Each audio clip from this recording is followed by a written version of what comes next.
Hello, welcome to case-based learning of cardiac MRI on mricardiac.com. Last post we had covered some basics about quantitative perfusion using cardiac MRI. This post we will see a case. 48-year-old female diabetic had presented with radial fracture. During her workup for pre-operative assessment, ejection fraction was reduced. She also had symptoms of pedal edema and breathlessness like heart failure. So to evaluate the found. As seen on this rest as well as stress images, there was no evidence of obvious stress perfusion defect. However,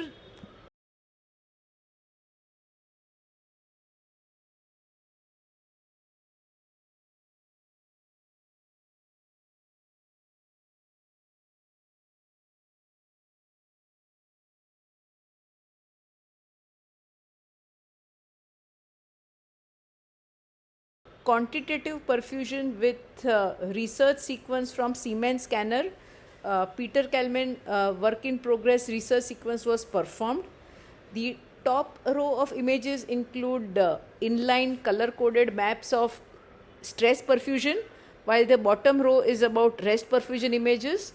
As seen on this color coded maps, there is some heterogeneity and some subendocardial blue colored line on the stress perfusion images. The quantitative perfusion analysis comes with internal quality control, multiple quality control like ECG trigger, as we see that ECG is smooth throughout the scan.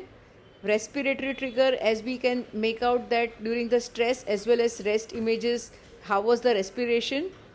Arterial input function was also obtained on two maps, which shows that acute rise and fall of arterial input curve, which shows that the study was perfectly performed. It can also assess the pulmonary transit time between left and right ventricle and also demonstrate how significant the heart rate was increased. So all these parameters provide that whether your quantitative perfusion analysis is accurate and whether you can trust these numbers. The automated inline color coded maps provides myocardial blood flow analysis.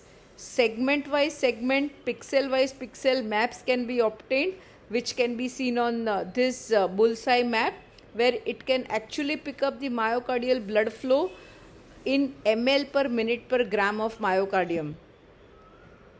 So we have grayscale images for analysis, inline color maps, then automated inline contouring, along with all quality checks which can actually give us assessment of myocardial blood flow. And once you have stress as well as rest images, you can calculate myocardial perfusion reserve index. So this is a bullseye map for MPR, and after passing through all these quality controls, you know that these are trustworthy numbers. So in this patient, the mean myocardial perfusion reserve is 1.9. It can also assess endo to epicardial gradient, and this can also be seen whether how much is there on the stress as well as rest images. There was no late gadolinium enhancement on LG images in this patient. So it demonstrated that there was no regional wall motion abnormality, no late gadolinium enhancement images, but there was reduced stress myocardial blood flow and myocardial perfusion reserve, which means that these features in this age group in a female patient are suggestive of microvascular dysfunction. Quantitative CMR perfusion is advancing with lot of research and more studies being performed, and there are these normal values of MBF in male and female age group as demonstrated in this article, and the normal MPR is in the range of 3.6 to 4, however which is severely reduced in this patient, which suggests microvascular dysfunction. So in a classical case like this, where you clearly see a subendocardial stress perfusion defect, it is clearly evident. However, but in certain cases you may just have global very subtle thin subendocardial perfusion defect, and you are worried whether it is dark rim artifact or triple vessel disease or microvascular disease. So in these are the patients in which probably stress perfusion with quantitative perfusion can actually depict whether it was region by region myocardial blood flow assessment, and MPR can tell whether it is microvascular dysfunction or any regional abnormality. Thank you. Please share your feedback and suggestions and stay tuned for more articles.